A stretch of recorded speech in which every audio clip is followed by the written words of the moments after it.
Welcome to Diary of a Publisher. Here we don't just talk, we explore, question, and push beyond the ordinary.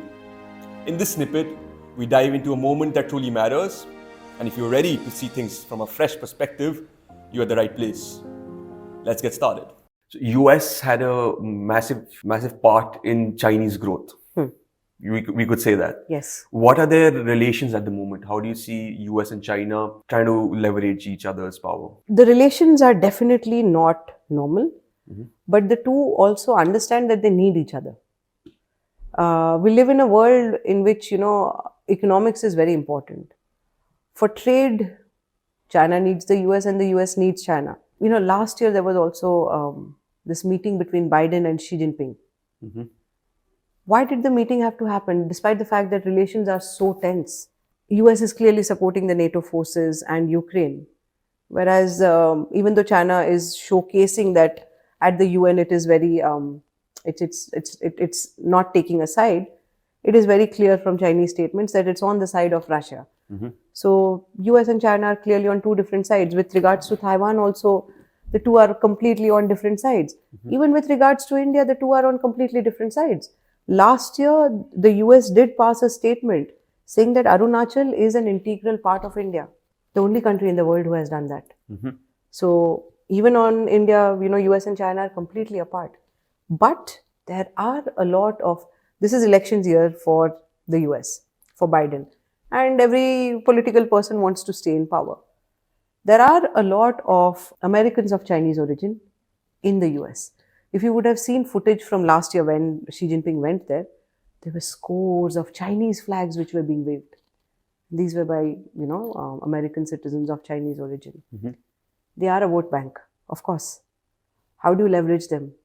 Right now, do you showcase that you're completely against their once upon a time motherland? That won't work well for a political person. But at the same time, US cannot backtrack from its whole claim that it upholds a value-based order, a liberal international order, and so on, which is why it is at loggerheads with China. It's a very difficult relationship. But the two realize that they need each other, which is why Secretary Janet Yellen had gone to China last year. What is the need? And, her body language was very bizarre, which showcased that, she is in, somehow it was read as she was showcasing herself as being inferior to the Chinese. Why? Both need each other. They understand that. But both also want to be the leaders of the international system. US will not be happy if China is the leader of the international system. May heavens forbid that ever happens. It's not going to be very good for us. And China wants to be the leader of the international system. It wants to be the most powerful country. It wants to be the middle kingdom, which it was once upon a time. In this year, you will see a lot of peculiar things happening because politics. And in democracies, political people want to stay in power. So, because of, again, like I said, the US had a great reason for China to grow in terms of a capitalist kind of mindset. Would you call China capitalist now, or do you still call them a communist? So, China says it follows socialism with Chinese characteristics. The socialism bit is only in the politics bit. There's just one, it's a one-party state, right? And all the political control is in the hand of Xi Jinping and the CPC. But in terms of economics, yes, there have been market forces which have been allowed.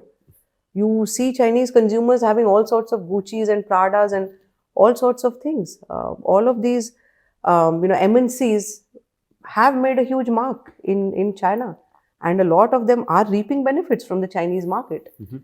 The US definitely wanted the Chinese market. After, Deng Xiaoping started the reforms and opening up. In fact, it was the US which got China into the WTO. And now China flouts all the rules of the WTO. And US is, of course, not happy. But it was the US which got China into the WTO. Right. US wanted the Chinese markets. US capitalists or US players wanted the Chinese market. If I were to really do an objective analysis, if China is socialism with Chinese characteristics, I would say it's capitalism with Chinese characteristics. Right. You have just heard a glimpse of the conversation. The full story? It's waiting for you in the complete episode of DOAP. If you're eager to explore the forces shaping our world, make sure to subscribe. We're just scratching the surface, and the next conversation might just change how you see the world.